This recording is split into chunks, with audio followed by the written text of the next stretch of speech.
Jonathan Pollard, the convicted Israeli spy who spent 30 years in federal prison for sending confidential, top-secret U.S. military information to Israel, is now running in Israeli politics. He's running for the Israeli Knesset, and his entire platform is built on ethnically cleansing Gaza of Palestinians and kicking Palestinians in the West Bank out to Syria.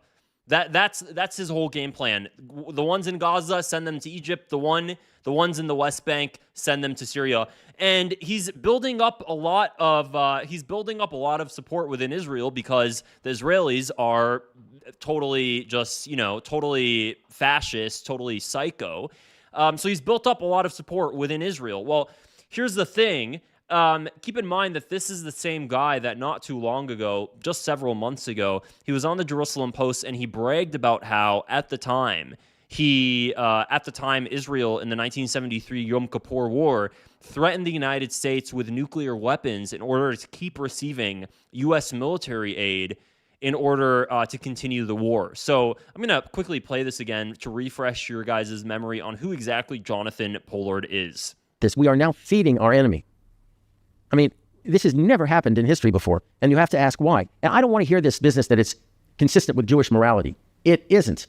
Anybody saying that doesn't know anything about Jewish morality at all. Well, I think also our leaders have had their necks in a vice grip by other countries who... Okay, let me give you an example of that. I was criticized very heavily for opposing the ceasefire, the American-imposed ceasefire in Lebanon on us. And I was told by certain people in the government, look, we didn't have choice because we were being threatened with a complete cutoff of arms.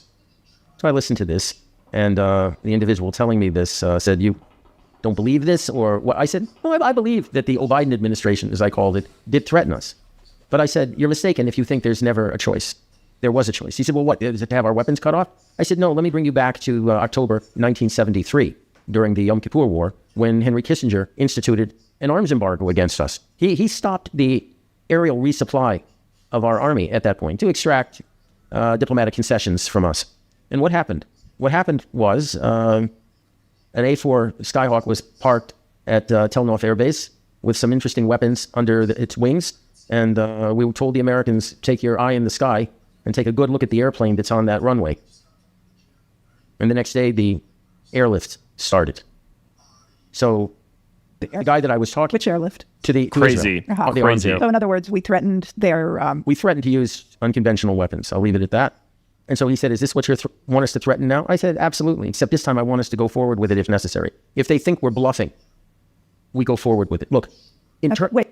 So that's him threatening the United States with nuclear weapons in order to continue its campaign in the Middle East. And we know... we have a lot of information, a lot of credible intel that the same exact thing happened recently when Netanyahu was able to push Trump to bomb Iran. That Netanyahu stated, if you don't support us in the campaign against Iran, then we will just use nuclear weapons against Iran.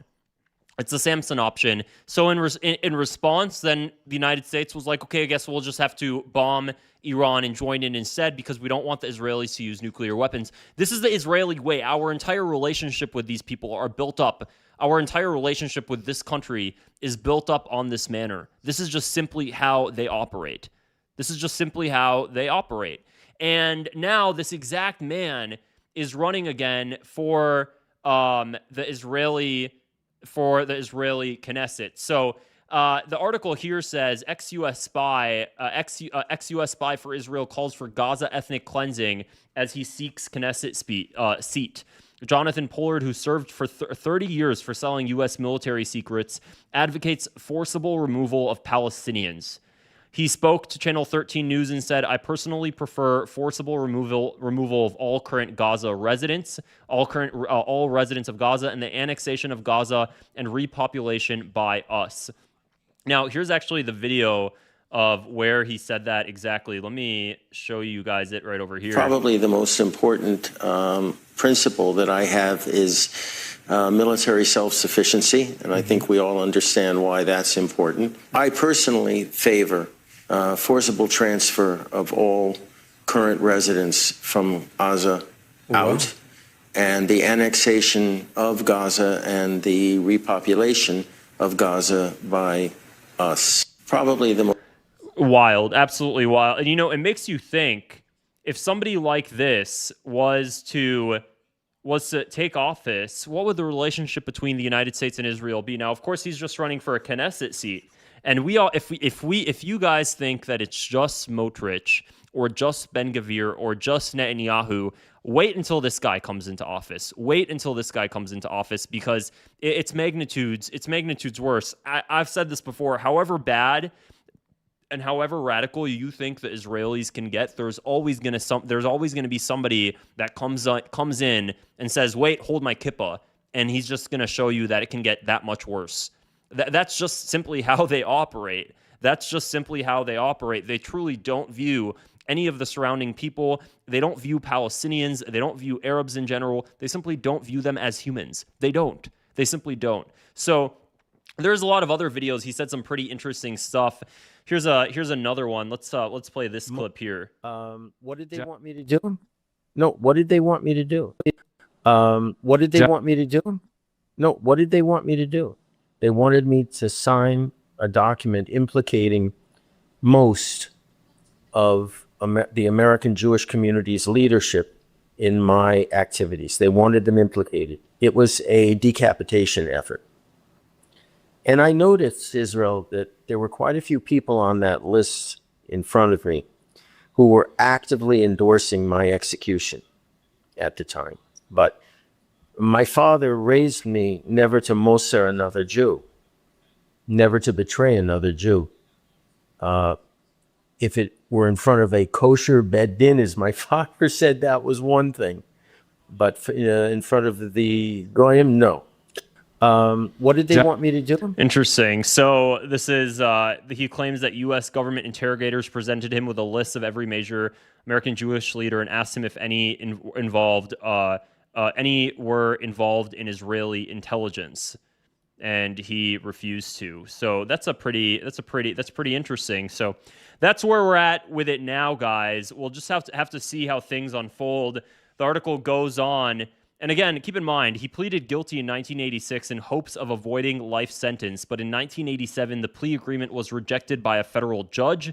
He was championed during his imprisonment by the Israeli Prime Minister Benjamin Netanyahu, and he was awarded Israeli citizenship while he was in jail. The term of Pollard's parole did not allow him to leave the U.S. for 5 years, but he emigrated to Israel in 2020 after his parole term was over and received a Heroes Welcome from Netanyahu. Despite having Netanyahu's past support, Pollard has become a fierce critic of the prime minister.